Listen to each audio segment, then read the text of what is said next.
Vamos a comenzar la reunión porque me dijeron que el predicador viene para largo, así que me dijeron arrancar temprano. Así que yo obedezco. Vamos a dar la bienvenida a todos, bienvenidos a los que nos acompañan. Ahí tenemos conocidas a la Luli, a la tía Eli, a Ana Garrido, que también nos viene acompañando. Bienvenidos, gracias por seguir estando, por seguir acompañándonos. Vamos a dar comienzo a la reunión del día de hoy, cantando un coro y un himno.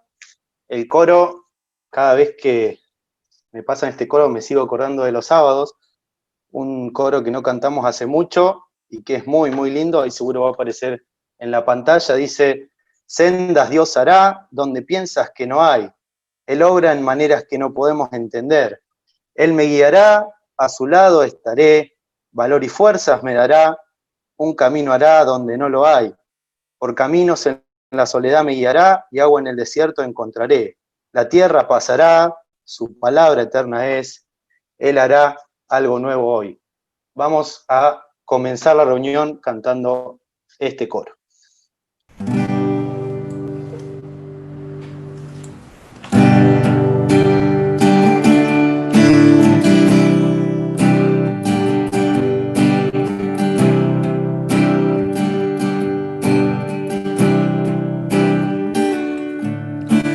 Sendas Dios hará donde piensas que no hay, Él obra en maneras que no podemos entender, Él me guiará, a su lado estaré, valor y fuerzas me dará, un camino hará donde no lo hay, por caminos en la soledad me guiará, y agua en el desierto encontraré, la tierra pasará, su palabra eterna es, Él hará algo nuevo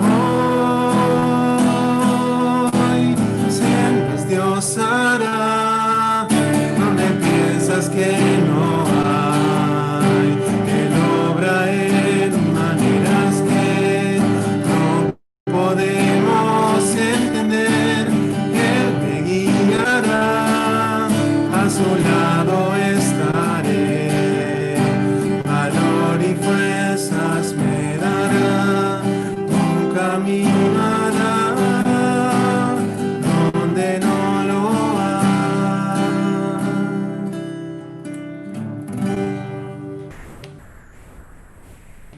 Bueno, muchas gracias, muy lindo el coro. También me olvidé que tenemos visitas de Trelew, así que bienvenidos los papás de Anita, Nancy y Juan Carlos. Gracias por acompañarnos también una vez más, esperemos que se sientan cómodos. Y ahora, antes de cantar un himno y ya dejarle el lugar a Agus, le voy a pedir a Hugo que pueda tener una oración él, para pedir la bendición del Señor sobre la misma. Padre que estás en los cielos, te agradecemos, Señor, este momento de reunión. Queremos agradecerte la posibilidad de hacerlo así, aún en este proceso, en el que nos encomendamos en tus manos, Señor, por todos los familiares y todas las personas que están sufriendo la enfermedad, y encomendarnos a ti, Señor, para que tu porción y tu bendición, que enriquece y no añade tristeza con ella, sea en el corazón de cada uno, de cada familia, de cada hogar, de tu iglesia, de todos los que en este momento estamos viéndonos, estamos conectados, y vamos a escuchar tu palabra, Señor, bendita y eterna, que nos hace bien, que sostiene y alimenta nuestra fe, para poder seguir esperando, velando, aguardando a que nuestro Señor regrese, porque estamos en el tiempo final y estamos deseando que Él venga por nosotros, y por eso nos encomendamos en tus manos benditas esta noche, para que tú presidas la reunión, tú sostengas a tu siervo, nos hables por tu palabra, y así, Señor, la gloria sea solamente para ti. Agradecidos porque estás sosteniendo a tu pueblo aún en medio de este problema, de este proceso, de estas aflicciones que estamos viviendo. Gracias, Señor, te damos por la reunión y pedimos tu bendición. Lo hacemos en el nombre del Señor Jesús. Amén. Amén. Bueno, vamos a seguir teniendo presentes todos los motivos que se han expuesto de cada hermano, orar por cada uno de ellos. Y ahora vamos a cantar un himno, que es el 472. Voy a leer solo la primera estrofa y el coro. Dice en sus palabras: grande gozo hay en mi alma hoy, pues Jesús conmigo está, y su paz, que ya gozando estoy, por siempre durará. Grande gozo, cuán hermoso, cuando paso el tiempo bien feliz, porque veo de Cristo la sonriente faz, grande gozo siento en mí.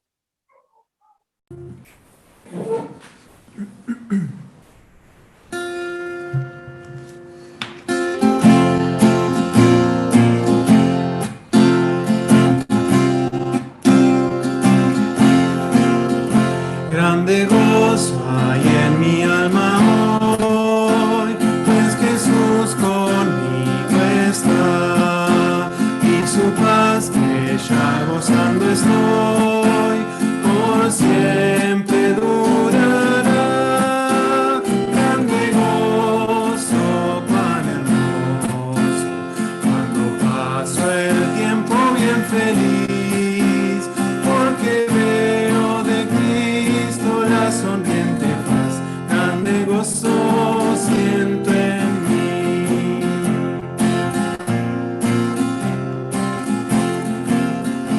Hay un canto en mi alma hoy, melodías a mi Rey, en su amor feliz y libre soy, y salvo por la fe.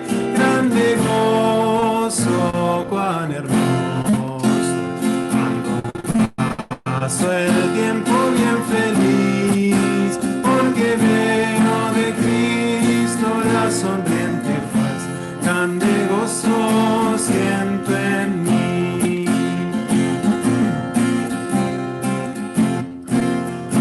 Paz divina hay en mi alma hoy, porque Cristo me salvó.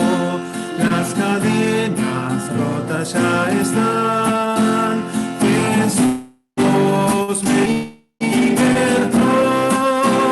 Grande gozo, cuán hermoso, cuando paso el tiempo bien feliz, porque veo de Cristo la sonriente paz, grande gozo siento en mí.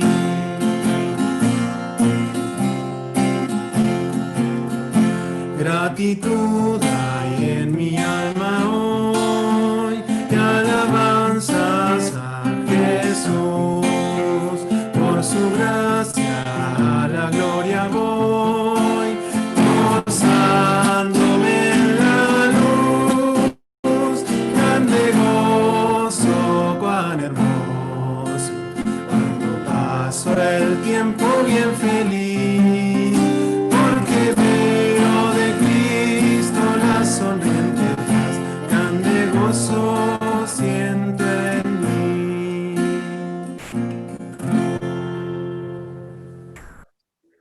Bueno, hermoso himno, muchas gracias, Agus.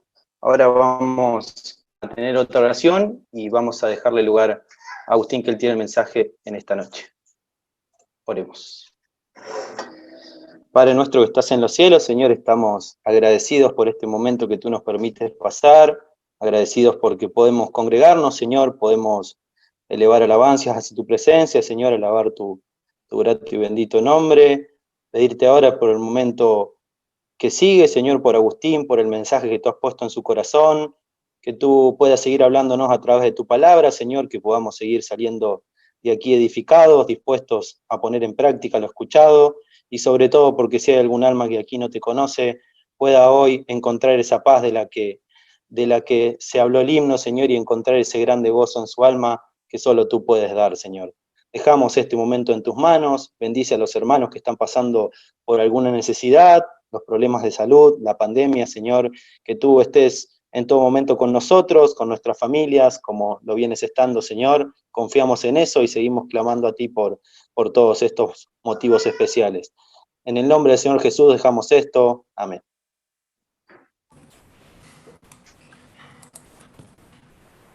Bueno, gracias, Lucho. Estaba terminando de ordenar la mesa, no me dio los segundos. Vamos a leer en principio. Buenas noches a todos, a los que no saludé, a los que no me vieron. Vamos a leer en esta noche el pasaje de Colosenses, capítulo 3, versículo 5 al versículo 17, que dicho sea el paso, qué difícil resumir tanto para una reunión. Así que, nada, espero que podamos charlar y entender y recibir lo más posible en esta noche. Vamos a leer en principio en la palabra de Dios, Colosenses capítulo 3, versículo 5. Vamos a leer el pasaje, dice: haced morir pues lo terrenal en vosotros, fornicación, impureza, pasiones desordenadas, malos deseos y avaricia, que es idolatría. Cosas por las cuales la ira de Dios viene sobre los hijos de desobediencia, en los cuales vosotros también anduvisteis en otro tiempo cuando vivíais en ellas. Pero ahora dejad también vosotros todas estas cosas: ira, enojo, malicia, blasfemia, palabras deshonestas de vuestra boca. Versículo 9: no mintáis los unos a los otros, habiéndoos despojado del viejo hombre con sus hechos, y revestido del nuevo, el cual conforme a la imagen del que lo creó se va renovando hasta el conocimiento pleno, donde no hay griego ni judío, circuncisión ni incircuncisión, bárbaro ni escita, siervo ni libre, sino que Cristo es el todo y en todos. Vestidos pues, dice el versículo 12, como escogidos de Dios, santos y amados, de entrañable misericordia, de benignidad, de humildad, de mansedumbre, de paciencia, soportándoos unos a otros y perdonándoos unos a otros, si alguno tuviere queja contra otro.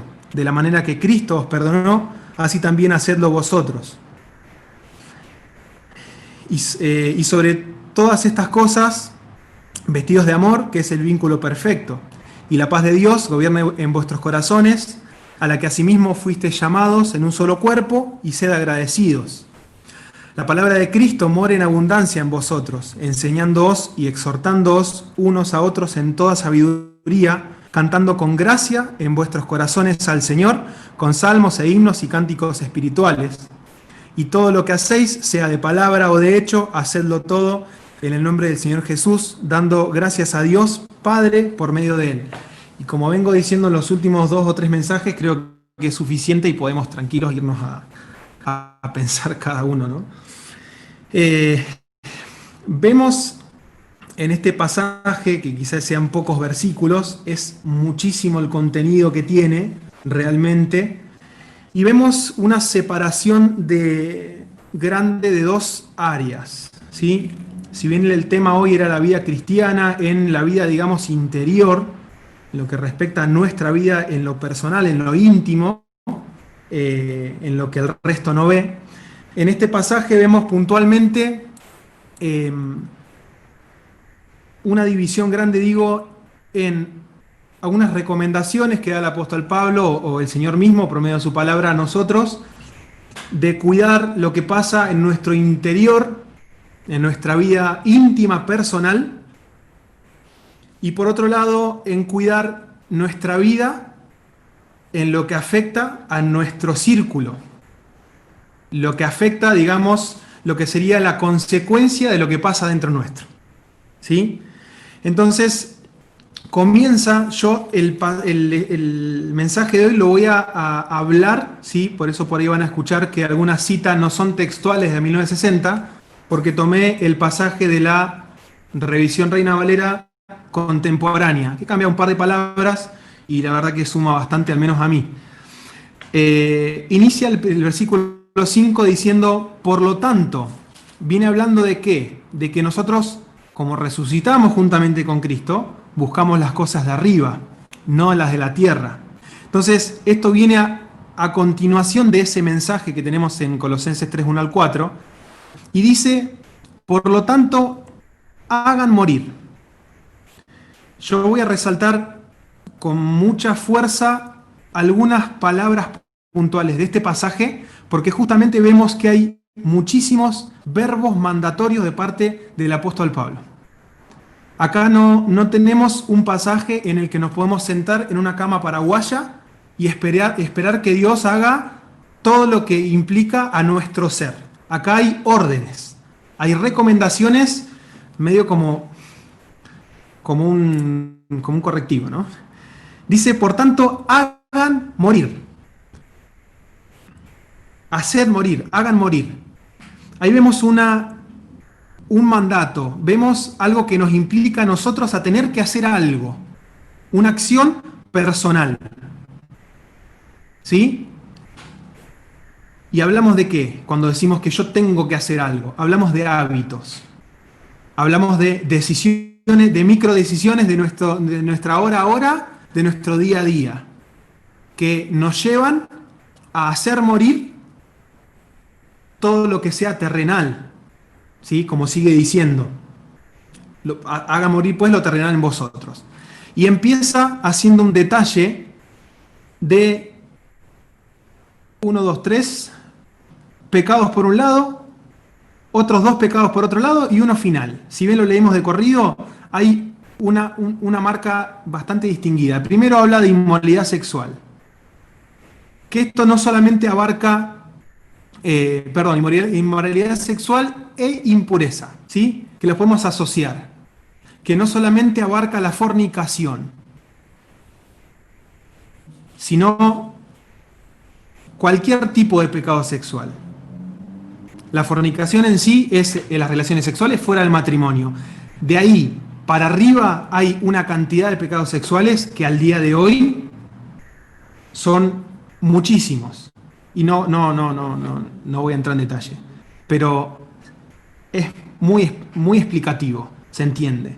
Por otro lado habla de impureza, el pensamiento impuro. Va de la mano con la inmoralidad sexual.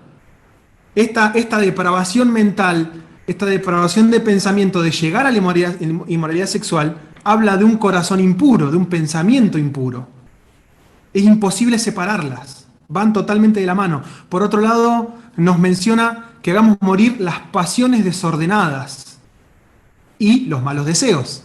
Otra vez, otro combo. Va junto. Yo sí tengo, porque la pasión en sí no está mal. Yo tengo pasión si digo, tengo pasión por Cristo, no está mal, no es una mala pasión, todo lo contrario. Ahora, una pasión con desorden es una pasión mal dirigida. Una pasión que se basa en algo totalmente pecaminoso que nada tiene que ver con Dios. Y un mal deseo, hablamos otra vez de lo mismo, un deseo no está mal. Desear la venida de Cristo es algo totalmente genuino y puro y santo. Ahora, un mal deseo se cumple lo mismo que en lo anterior. Un pensamiento equivocado, desordenado. Y lo cierra esta parte del versículo con avaricia. Que yo lo traduzco en lo personal y creo que es súper correcto por egoísmo. Porque la avaricia es puro egoísmo. E incluso, si miramos con atención, que dice después, eso es idolatría, y lo encierra todo lo anterior en idolatría. ¿Por qué? Porque la avaricia soy yo antes que Dios, es egoísmo, por ende es idolatría. Porque los malos deseos me llevan a pasiones desordenadas, me llevan a un pensamiento impuro y me llevan a inmoralidad sexual. Y eso no es pensar. Había un ejemplo en un comentario que era muy crudo y intento hacerlo un poco más tranqui. Una persona que tiene relaciones con otra fuera del contexto matrimonial no puede decía el comentario, que es un amor genuino. eso es egoísmo, porque la persona en sí busca el simple hecho de la inmoralidad y no está pensando en la otra persona. Lo mismo con la impureza. Es un egoísmo interno que puede tener base en un montón de aspectos, pero no deja de ser pecado y no deja de ser idolatría porque le saca el lugar al Señor. Yo les quiero ir compartiendo algunos parrafitos que estuve leyendo en un comentario de Colosenses que me parece que viene a colación. Dice lo siguiente, pensando en esto, ¿no? Si yo pienso en todo esto, digo, puedo estar muy lejos de estos pecados por un lado, o puede ser que esté metido en estos pecados y no pueda salir tampoco. Entonces empiezo a desesperar. O quizá no estoy, pero a veces lo frecuento. Entonces empiezo a desesperar, porque mi carne es más fuerte que mi espíritu. Entonces el comentario dice lo siguiente, pero no hay razón para desesperarse. La presencia misma de la nueva vida, la vida en Cristo, capacita a los creyentes para que poco a poco hagan morir estos pecados en su vida. ¿Sí? Y el otro comentario, otro párrafo dice, todo pecado, que es lo que decía recién, es básicamente egoísmo.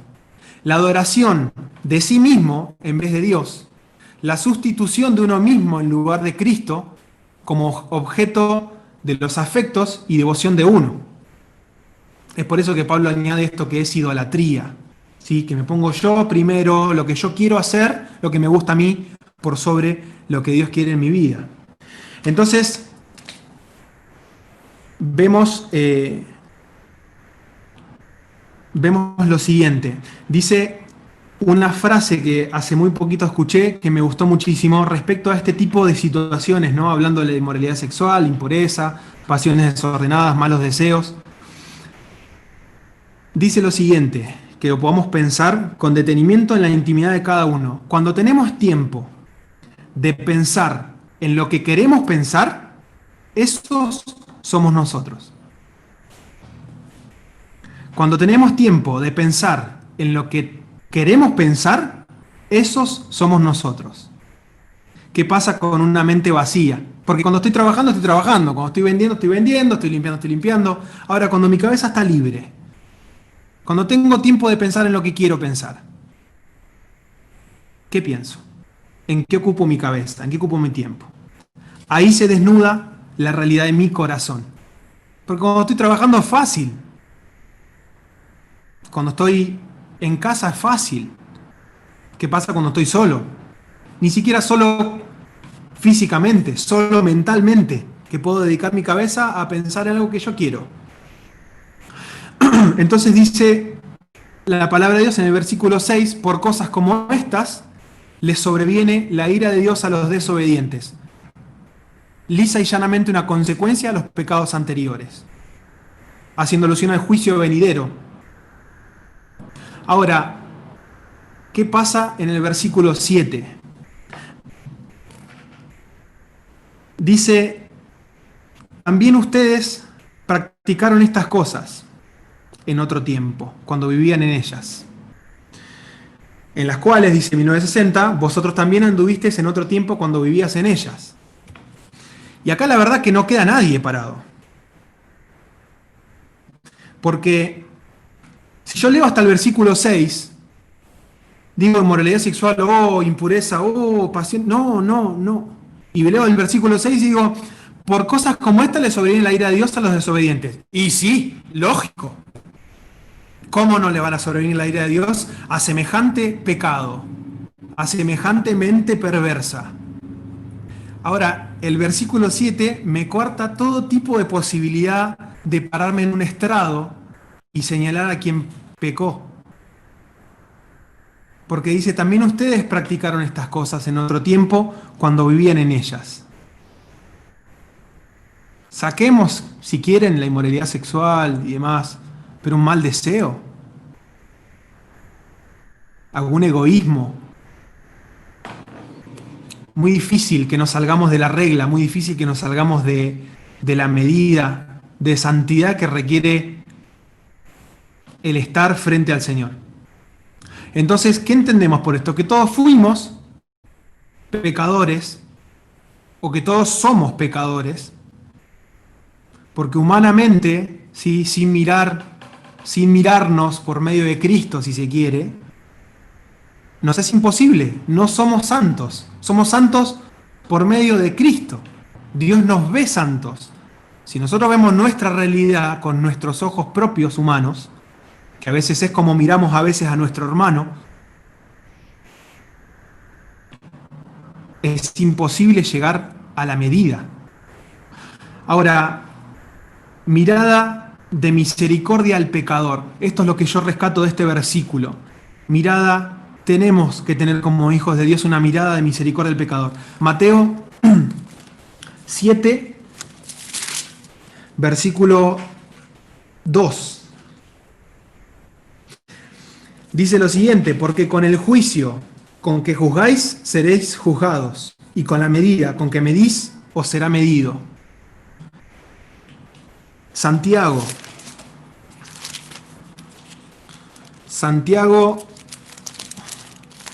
capítulo 4, verso 11. Dice, verso 11 y 12 dice: hermanos, no murmuren los unos de los otros. El que murmura del hermano y juzga a su hermano, murmura de la ley y juzga a la ley. Pero si tú juzgas a la ley, no eres hacedor de la ley, sino juez. Uno solo es el dador de la ley, que puede salvar y perder. Pero tú, ¿quién eres para que juzgues a otro? Me trajo al pensamiento estos dos pasajes, en lo personal, este versículo 7 de Colosenses 3. Entonces, hasta ahora venimos viendo la recomendación de Pablo a dejar este tipo de pecados. Vemos un pensamiento de que esto es progresivo, de que Dios nos capacita como hijos de Dios a dejar este tipo de pecados. Que, por otro lado, vemos que nosotros también somos pecadores, los que quizá en algún momento estuvieron de la otra vereda, no del lado del pecador. Y nos deja sin lugar a murmurar, nos deja sin lugar a juzgar a la persona que es pecador o a la persona que pecó. Pero no queda ahí. Sigue. Y dice lo siguiente, versículo 8: pero ahora deben abandonar también la ira, el enojo, la malicia, la blasfemia y las conversaciones obscenas. Dice Colosenses, acá en esta versión, el verso 8 dice: pero ahora dejad también vosotros todas estas cosas: ira, enojo, malicia, blasfemia, palabras deshonestas de vuestra boca. Conversaciones obscenas, dice esta versión. Ahora, yo quería leerles algunas definiciones que creo que vienen al caso, porque a veces, en lo personal digo, a veces lo leía de corrido, rápido, así como quien viene leyendo muchas entre comas, y no tomamos real dimensión de lo que está diciendo. No tomo yo. Dice, en principio dice, deben abandonar también. ¿Ya no es suficiente con lo que me dijiste anteriormente que haga morir todos esos pecados? ¿Por qué tengo que seguir también? Porque también nos falta dejar algunos pecados. Dice lo siguiente. Primero, la ira. Dice ira, sentimiento de enojo muy grande y violento. No sé si alguna vez alguien se enojó a punto de querer romper algo que tiene cerca. A mí me ha pasado. Eso es ira. Enojo, que a veces lo podemos asociar parecidos. Están dentro del mismo grupo, pero no son lo mismo. El enojo dice disgusto o mala predisposición hacia alguien o algo a causa de alguna contrariedad o perjuicio. Estoy enojado porque algo mal me hicieron, entonces me tomo la atribución de mal disponerme a algo, ya sea un trabajo o una situación, incluso a alguien. Entonces trato mal a todo el mundo porque estoy enojado. Esto va para mí. Por otro lado dice la blasfemia. ¿Qué es la blasfemia?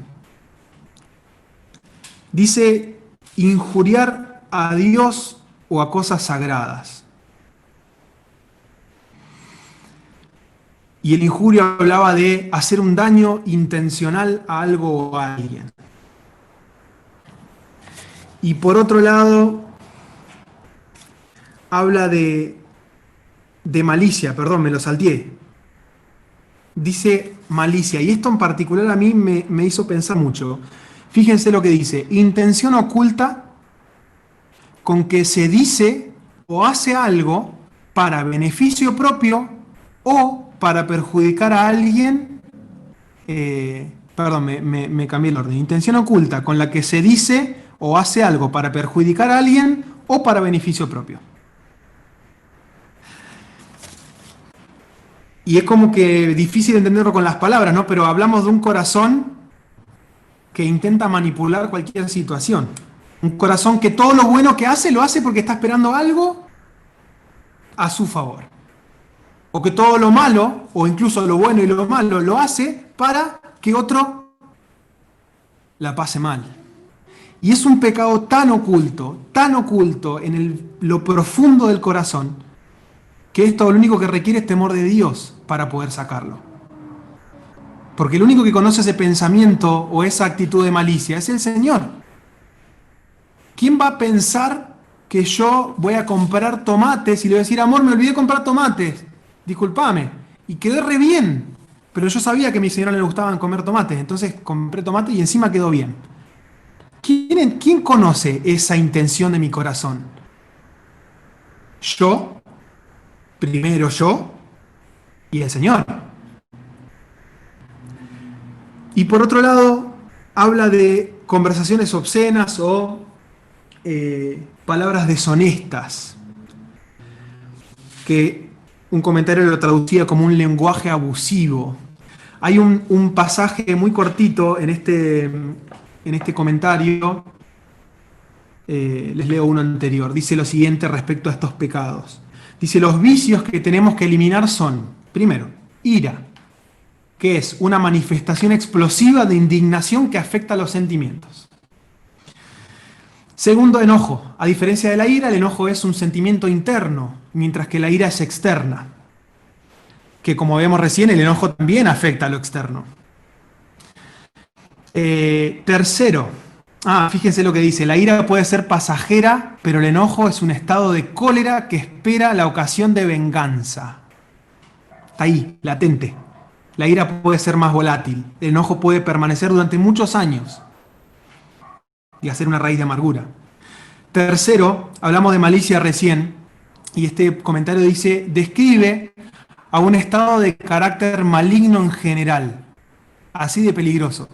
Una inclinación a todo lo perverso, corrupto y de aversión sobre otras personas. Busca todo lo malo, y si busca algo bueno es para beneficio meramente propio. Cuarto, habla de blasfemias. Dice, se utiliza para hablar injurias, hablar de forma despreciada hacia una persona e incluso hacia Dios. Y después menciona las palabras obscenas o estas malas conversaciones. Dice lo siguiente, y quisiera que prestemos atención. Dice, son las palabras obscenas que al escuchar no edifican, sino que contaminan a quien habla y a quien escucha.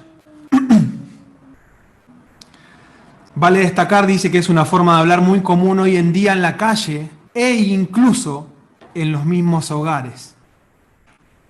Entonces, si lo leemos de corrido, es muy cortito, pero si hacemos un poquito de profundidad en lo que dice, nos está interpelando a cada uno de nosotros a la más honda intimidad de cada corazón. Que ni siquiera mi esposa se va a enterar si yo soy así o no, o por qué hago las cosas. Ahora, Efesios 4:22. Espero no haberme equivocado con las citas.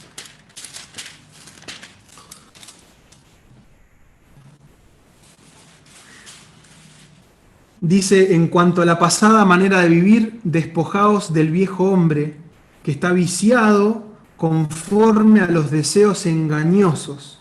Está viciado, está totalmente cegado con lo que quiere y lo único que le importa, hacer eso.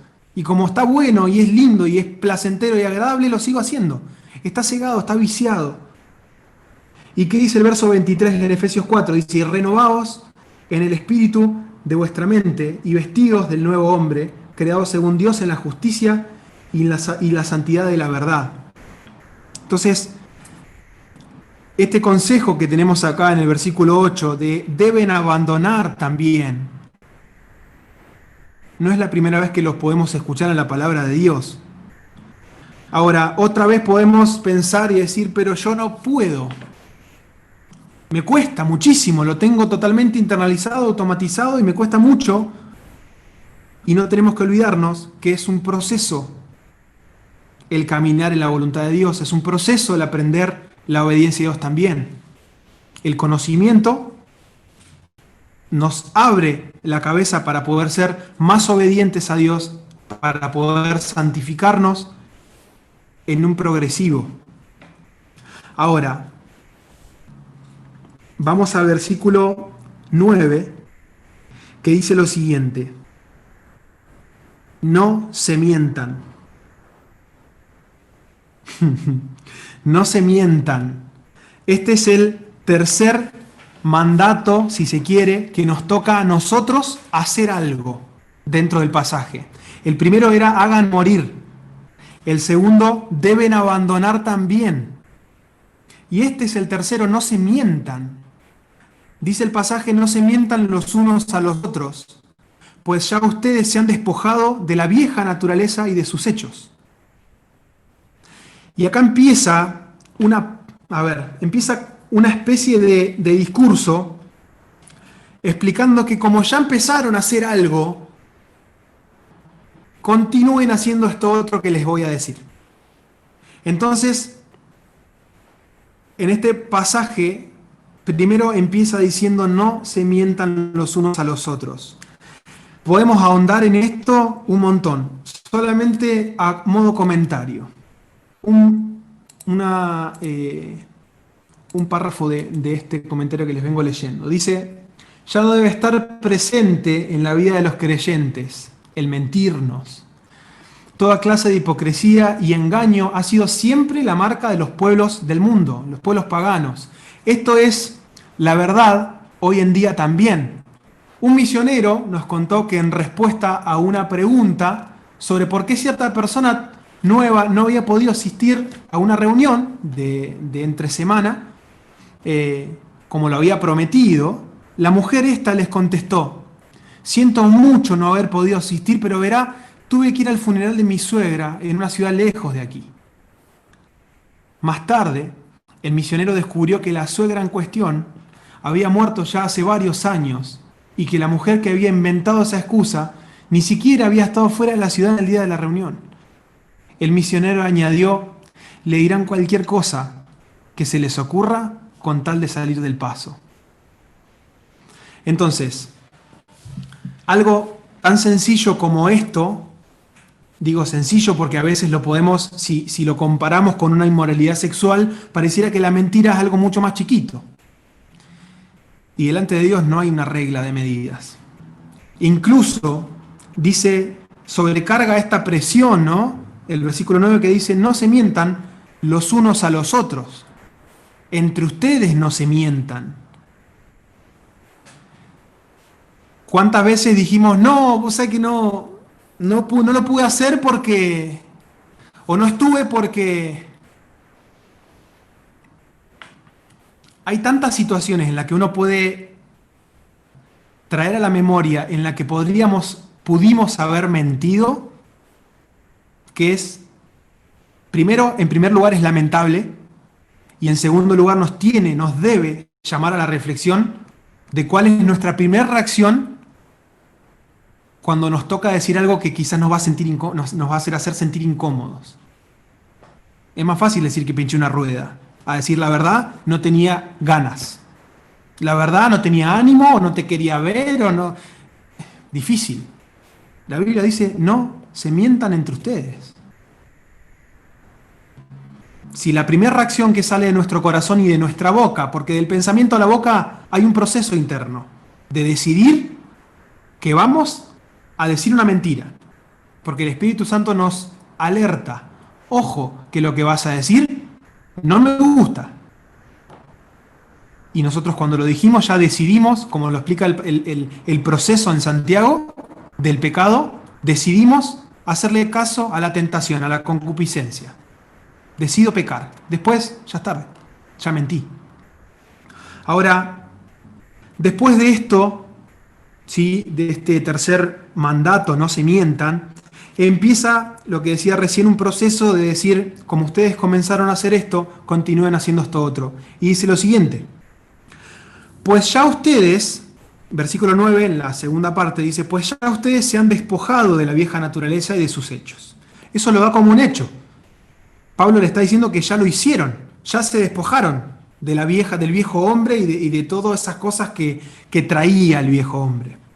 Dice después el verso 10, y se han revestido de la nueva naturaleza.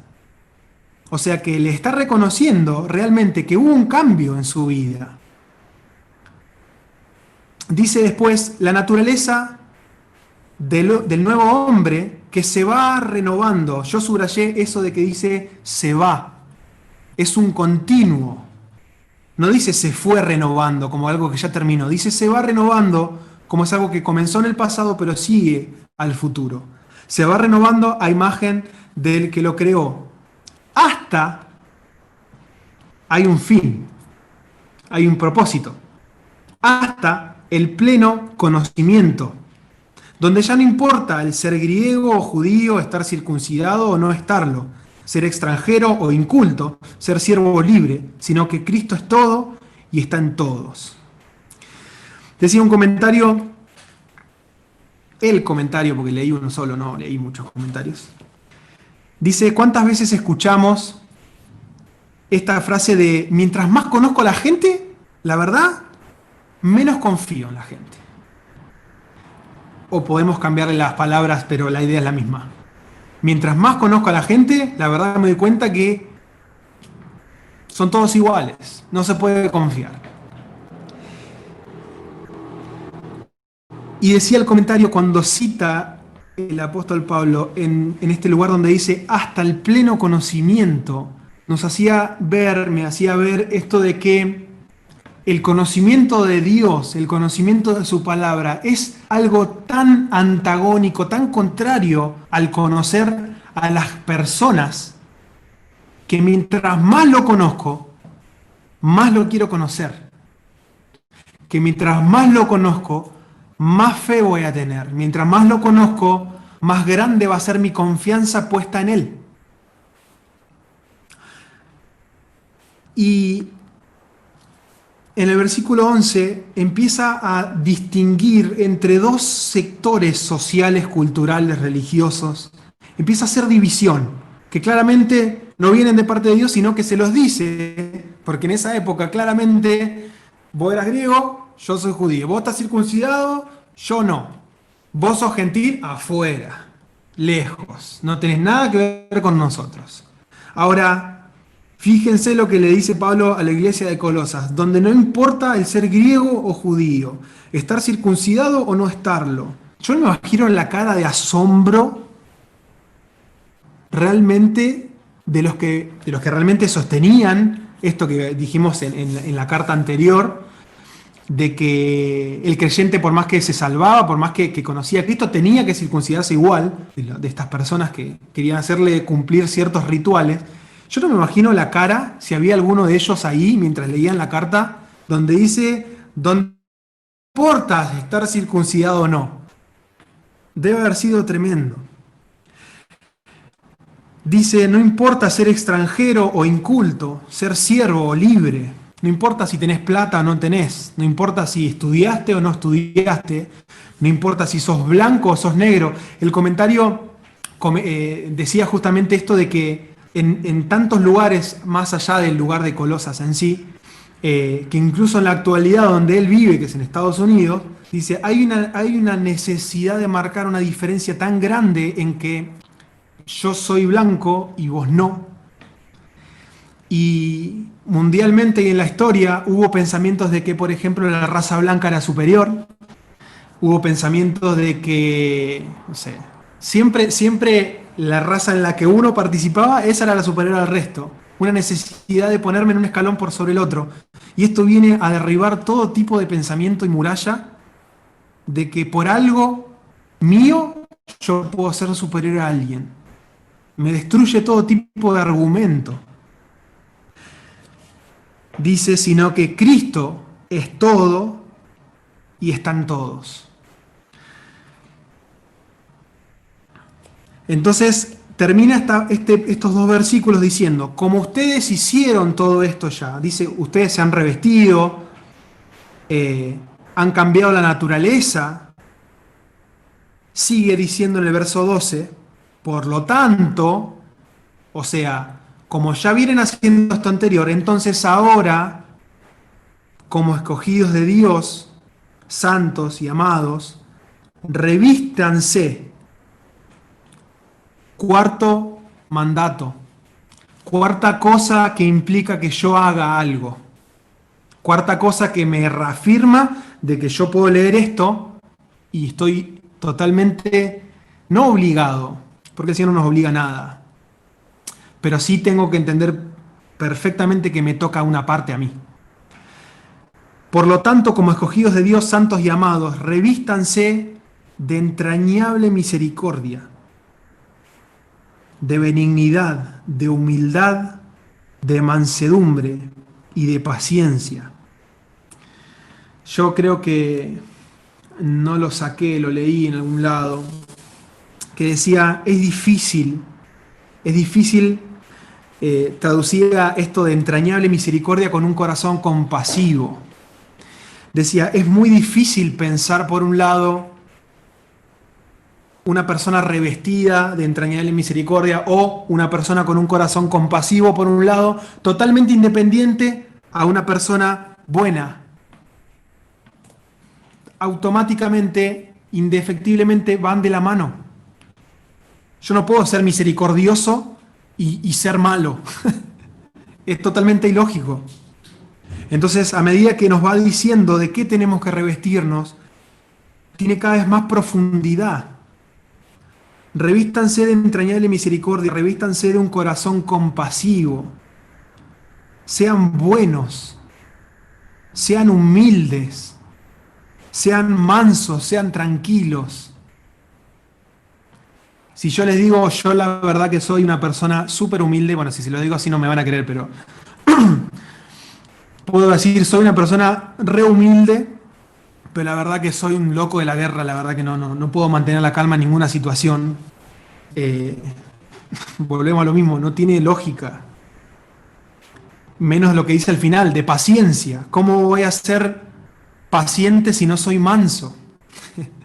Entonces es un todo. Revístanse de entrañable misericordia, de compasión, de benignidad, de humildad, de mansedumbre y de paciencia. Dice el versículo 13, sean, quinto mandato, yo le puse mandato, que suena medio violento, pero quinta, se me ocurrió una palabra. Quinto verbo, le puse yo en un principio.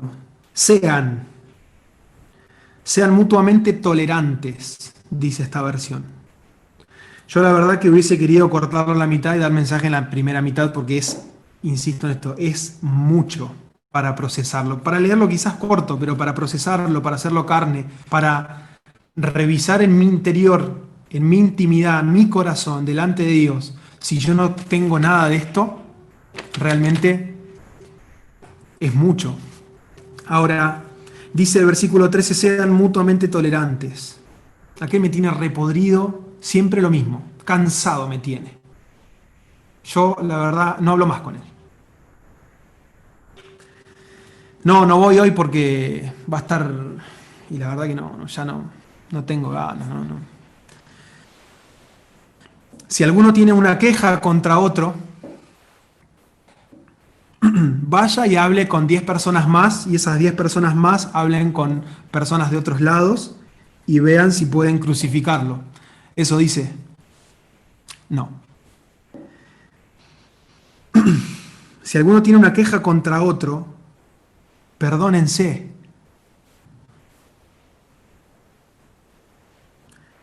Sexto verbo, perdónense. Si alguno tiene una queja contra otro, perdónense.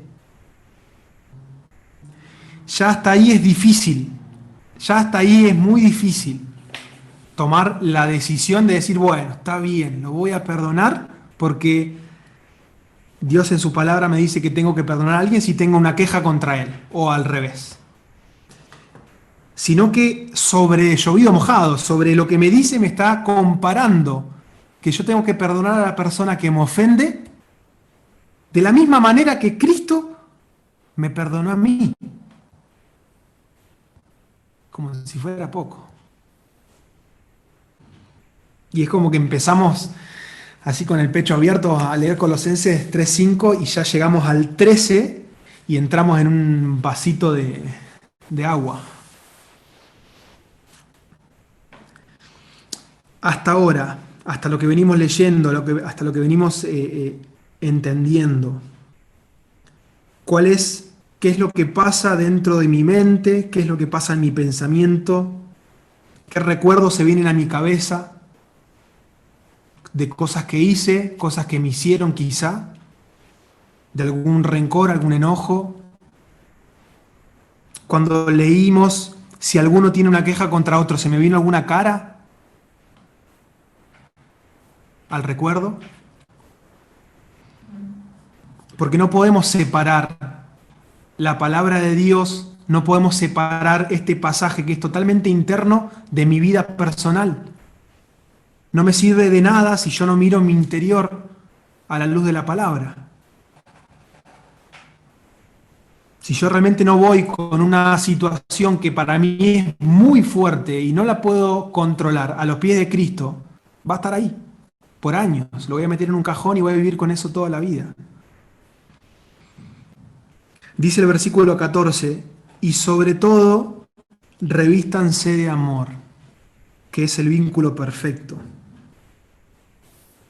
Como que tiene esa costumbre, Pablo, ¿no? Como que empieza a decir un montón de listas y siempre al final te lo encuadra en un verso o en una palabra o en un resumen, que gracias a Dios que nos hace un detalle, porque si leyéramos el último, difícil. Dice uno de los comentarios, de los párrafos de este comentario, respecto a este versículo, dice, el amor entonces es el vínculo de la perfección, en el sentido de que es aquello que une a los creyentes, haciendo que avancen hacia la meta de la perfección. Y dice lo siguiente, otro párrafo, es como si estuviese diciendo el apóstol Pablo, como si estuviese diciendo lo que los fortalecerá y unirá y los llevará hasta la obtención del ideal espiritual, del conocimiento de Dios, no es el conocimiento o la filosofía, de la cual en su momento se jactaban los maestros de la época, o la obediencia a las reglas humanas, que también habían otros que se jactaban de eso también, sino el amor uno para con el otro. Que es la respuesta espontánea al amor que Dios les tiene. Es muy profundo. Es muy profundo. Ahora, dice versículo 15. Fíjense, hasta ahora leímos los siguientes verbos. Hagan morir. Versículo 5. El versículo 8 dice, deben abandonar, abandonen también. También incluye lo que dice en ese versículo y lo que dice antes. El 9, versículo 9 dice, no se mientan. Después el versículo 12 dice, revístanse. Saquémosles el re. si estuviese diciendo vístanse. Difícil que me vista otro a mí. Eso lo hago yo. Revestirme de algo, poner algo por sobre lo que ya tengo, es algo totalmente personal. Otro dice en el versículo 13, sean mutuamente tolerantes. En el mismo versículo 13, otro, y creo que es uno muy importante, dice, perdónense. En el versículo 14 dice, revístanse, otra vez revístanse. Tenemos muchas cosas para revestirnos. Revístanse de amor. Y el versículo 15 sigue en este pensamiento. Y dice lo siguiente, que en el corazón de ustedes gobierne la paz de Cristo, a la cual, a la paz de Cristo, fueron llamados en un solo cuerpo. Es difícil que yo en mi corazón gobierne la paz de Cristo y el conocimiento de Cristo y mi vida en Cristo lejos de la iglesia. ¿Cómo puedo practicar la paciencia, la tolerancia, el perdonar, el amar a mi hermano, el no mentirnos? Sería sumamente fácil. Dice este comentario, dice, por lo tanto, cada individuo, cada hermano, cada uno de nosotros debe preguntarse constantemente, ¿tendré paz dentro de mí si hiciese esto o aquello? La persona debe estar segura de que está en paz con Dios, porque solo entonces podrá esperar vivir en verdadera armonía con sus hermanos. Lo leo otra vez. Por lo tanto, cada individuo debe preguntarse constantemente, ¿tendré paz dentro de mí si hiciese esto o aquello? Hasta acá pareciera que confiamos en el corazón propio, ¿no? En esta pregunta. Pero dice lo siguiente después, la persona debe estar segura de que está en paz con Dios, porque solo entonces podrá esperar vivir en verdadera armonía con sus hermanos. Si yo no estoy en paz con Dios, lo más seguro es que no esté en paz con nadie. Ni con mi familia, ni con mis hermanos, ni con el que quieran poner en el camino. Ahora, qué dudoso esto que dice, vamos a poner en duda la palabra de Dios. Mirá qué valiente que somos. Dice que en el corazón de ustedes gobierne la paz de Cristo. Si yo lo pienso bien, yo puedo decir, si me guío por mi corazón y por lo que yo siento dentro mío, yo tengo paz con Dios. ¿No es algo muy subjetivo? Pareciera que se le escapó la tortuga a Pablo en lo que dijo acá, porque nos dio lugar a que, medio peligroso. Mi corazón no es el mismo que el de Hugo, que el de Rodrigo, Mariela, Henry. Ahora, fíjense lo que dice el verso 16, y ahí nos cierra la boca. La palabra de Cristo habite ricamente en ustedes.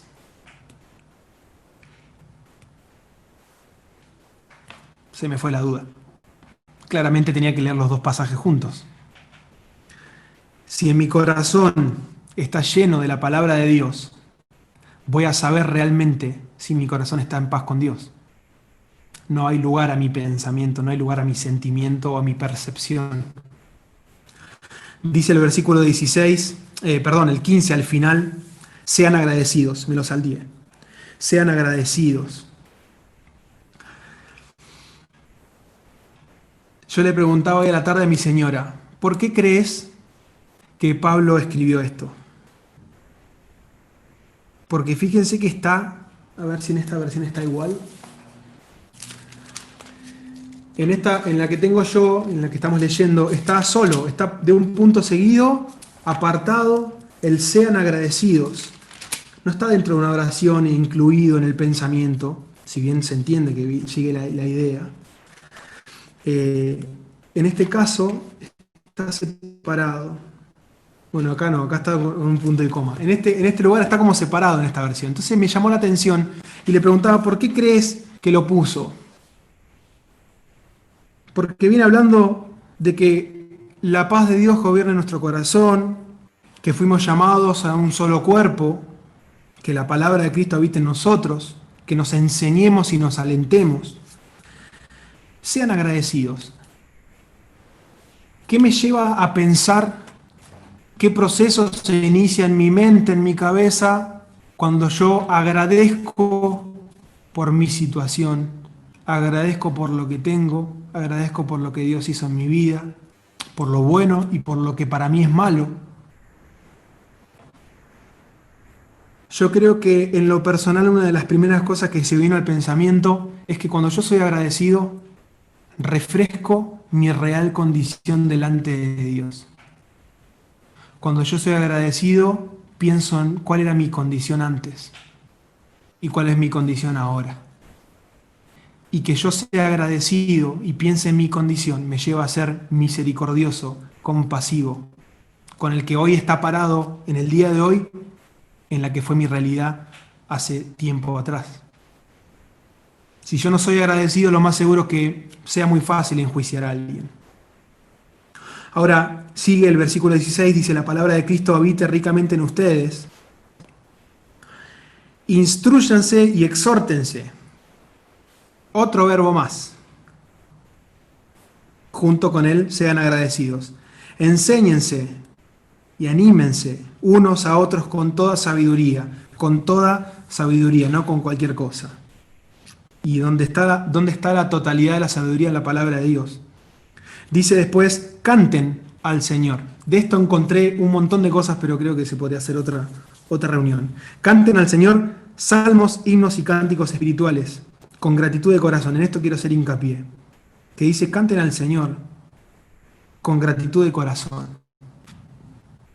Es muy difícil que yo pueda disfrutar el cantar. Y yo me acuerdo mucho de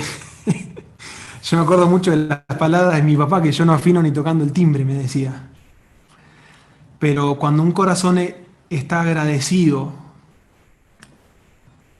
en lo que Dios hizo en su vida, no importa. No importa la canción, no importa si afino o no afino, si llevo el tiempo o no llevo el tiempo, si hay o no hay música. No importa. Hay una necesidad real de un corazón a alabar a Dios por lo que hizo en mi vida. Y como es de costumbre de Pablo, cierra este pasaje con un versículo que la verdad que es como una bomba. Y todo lo que hagan, ya sea de palabra o de hecho, háganlo en el nombre del Señor Jesús, dando gracias a Dios el Padre por medio de Él. Háganlo, otro verbo, háganlo en el nombre del Señor Jesús. Todo lo que hagan. Y yo, en lo personal, quiero detenerme 2 segundos antes de cerrar el mensaje de hoy, en esto. Siempre pienso que si nosotros tomásemos este pasaje con un corazón religioso, encontraríamos oro, porque encontramos una lista hermosa de cosas a hacer. Encontramos una lista preciosa de cosas a cumplir. Y si puedo demostrar que lo estoy cambiando y que soy como esta lista lo dice, estaría contento, si mi corazón fuese religioso y quisiera solamente ser, en una búsqueda insaciable de ser algo, ser alguien, o quizá de acercarme más a Dios por lo que hago o lo que dejo de hacer, y no por el hecho de conocer más a Cristo, de acercarme a Dios por lo que Él es, no por lo que Él hace conmigo. Y en este último pasaje, en este último versículo, una palabra dejo a colación, que es la palabra motivación. ¿Cuál es mi motivación? Yo anoté acá estos verbos que fuimos resaltando. ¿Cuál es mi motivación o cuál va a ser mi motivación de aquí en adelante para ser tolerante? ¿Cuál va a ser mi motivación para perdonar? ¿Cuál va a ser mi motivación para ser agradecido? ¿Para instruirnos o para alentar a alguien? ¿Cuál va a ser mi motivación para cantar al Señor? ¿Para hacer morir esos pecados, para abandonar la otra lista de pecados, para no mentir, para revestirnos de amor. Si en mi corazón permanece la malicia, como leíamos en un principio, yo todo esto que dijimos recién lo puedo cumplir al pie de la letra, hermoso, pero solamente para que el resto vea y me aplauda. Si en mi corazón tengo un mal deseo, yo voy a hacer todas estas cosas con tal de hacer un daño. Pues sí, pero ¿es posible realmente hacer algo tan genuino y tan bueno que está en la palabra de Dios? ¿Es un consejo totalmente puro para hacerle daño a alguien? Si yo veo, traigo no sé, se me ocurre un ejemplo. Yo veo un ejemplo de una persona que se está quejando todo el tiempo. Hugo, por ejemplo, ahí que Eli le pegó el... Una persona que se queja todo el tiempo de algo. Yo me voy a acercar, si le quiero hacer un daño, voy a decir, yo la verdad que estoy tan agradecido al Señor por todo lo que tengo. Y Hugo realmente quizá va a pensar, pucha, debería ser más agradecido. Y al mismo tiempo va a pensar, che, qué bien, Agustín. Y yo gané, porque lo único que estaba buscando era la aprobación de Hugo. ¿Y qué lugar tiene Cristo? 0. Entonces, el mensaje de hoy quiero hacerlo de esta forma, que nuestra motivación pueda ser realmente lo que dice el final del versículo 11, que Cristo es todo. Y están todos, que Cristo, se trata de Cristo. Hay una canción que vine escuchando hace muchos días que dice lo siguiente, obviamente está citado algunos versículos bíblicos, lo van a sacar rapidísimo. Dice, porque morí con vos un día, ya no se trata de mí, sino de tu vida en la mía, mi nueva forma de vivir. El día que morí, yo empecé a vivir, ya no vivo yo. Que realmente podamos vivir teniendo en conocimiento esto, que es algo tan personal y tan íntimo que solamente yo lo puedo saber. ¿Cuál es mi motivación para hacer todo lo que hago? Dentro de la iglesia, fuera de la iglesia. Que podamos considerar esta motivación frente al último pasaje que leímos, el versículo 17. Háganlo en el nombre del Señor Jesús, para el Señor. Si realmente nuestra motivación es genuina, si nuestra motivación es parecernos más a Cristo, no va a haber ningún problema. El cambio va a ser realmente puro, va a ser real. Y se va a ver afuera también.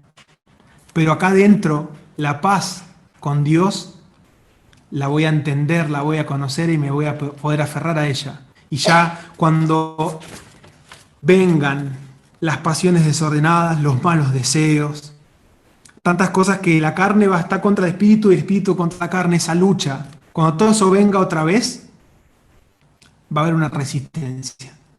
Pero cuando el cambio realmente empezó acá adentro, en esa intimidad en la que soy yo con Dios, en la que soy yo y a veces hasta conmigo mismo, de decir, che, ¿qué estoy haciendo? Espero realmente que pueda ser de provecho. No sé si algún hermano quiere continuar con algún comentario, si no, vamos a cerrar con una oración. Padre que estás en el cielo, Señor, te agradecemos una vez más, Padre, porque podemos entrar en tu presencia, Señor, podemos entrar en tu palabra, poder escuchar, Señor, tu voz a nuestros corazones, hablándonos. Te agradecemos, Padre, porque realmente podemos ver que un pasaje tan corto en tu palabra nos puede significar un océano sin fondo a nosotros, Señor. Podemos ver que somos realmente pequeños al lado de tu inmensidad, Señor, al lado de tu santidad, al lado de tu pureza. Y es por eso que en esta noche, Padre, queremos venir a tus pies, Señor, rogando que nos perdones, Señor, todos los pecados que muchas veces cometemos, aquellos pecados que muchas veces nos engañamos a nosotros mismos, Señor, y sabemos que van en contra tuyo, pecados que a veces los hacemos de una forma automática. Señor, que tú puedas quebrantar, que tú puedas romper cualquier fortaleza que haya dentro de nuestro corazón, Señor, que no permita que cambiemos estas cosas, que no permita que tu palabra pueda ser mella en nuestro corazón, Señor, que pueda ser una marca, Señor, que podamos ver en nuestra vida, Señor, tu mano de restauración, Señor, tu mano de cambio, tu mano de bendición, Señor, en nuestra vida, para que nuestras vidas puedan ser vidas que lleven gloria a ti, Señor, y así poder cumplir el propósito más grande por el que fuimos creados, Padre, que es llevar la gloria solamente a ti, Señor, porque eres el único que lo merece. Te rogamos, Padre, que bendigas a la iglesia, bendigas a los que estamos aquí presentes y que realmente podamos evaluar nuestra condición, Padre. Si estamos cerca tuyo, si estamos lejos tuyo, podamos pensar en cuáles fueron nuestras motivaciones, cuáles fueron las situaciones que nos llevaron a tomar las decisiones que tomamos. Que tú puedas quebrantar, Señor, cualquier corazón que esté duro, que esté enojado quizá contra ti o contra algún hermano, Padre. Que tú puedas restaurar la relación con cada una de las personas que estén en esta situación. Y quizá los que estamos lejos, los que estamos cerca, tengamos cosas que cambiar, Padre. Seguro que tenemos cosas que cambiar, Señor. Tú nos puedas hablar a cada uno de nosotros en la intimidad, Señor, contigo, y realmente puedas marcarnos aquellas cosas que debemos cambiar, que podamos entender y nos puedas revelar también a nuestro entendimiento cuáles son, porque muchas veces, como decía, lo hacemos automático y a veces pensamos que son parte de nosotros, Señor, y no lo son. Que realmente podamos vivir en paz contigo, Señor, y con nuestros hermanos, dando la gloria a ti, Señor, porque es el único que puede lograr esto en nuestros corazones, Señor, en nuestra iglesia, en la comunión en la misma, Señor. Te agradecemos por este tiempo que nos permites pasar y te rogamos que nos sigas acompañando en lo que queda de esta noche. En Cristo Jesús. Amén.